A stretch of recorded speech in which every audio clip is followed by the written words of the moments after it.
કામરૂ દેશના માખણિયા ડુંગર ઉપર બિરાજમાન એવા મસાણી મેલડીમાંએ ઉજ્જૈનના રાજા વીર વિક્રમને આપેલા પરચાની વાત કરીશું. કહેવાય છે કે ઉજ્જૈન નગરીના રાજા વીર વિક્રમ 18 ભાષાના જાણકાર હતા અને સ્વભાવે ખૂબ જ સરળ અને વિવેકી હતા.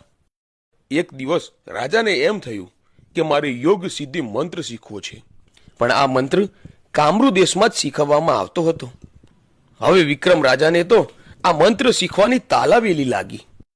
એટલે એક રાત્રે એ કામરૂ દેશ જવા નીકળી ગયા. કામરૂ દેશના જંગલમાં અંદર બાવા પોતાની સાધના કરી રહ્યા હતા. તેની પાસે જઈ રાજા અલખ નિરંજન બોલ્યા. રાજાનો અવાજ સાંભળી બાવા બાળીનાથે આંખો ખોલી અને પૂછ્યું, કોણ છે તું? અહીં શા માટે આવ્યો છે? ગુરુ મહારાજ, હું ઉજ્જૈન નગરીનો રાજા વિક્રમ અને હું યોગ સિદ્ધિ મંત્ર શીખવા આવ્યો છું. આ વાત સાંભળી બાળીનાથે પૂછ્યું, તું આ મંત્ર શીખીને શું કરીશ?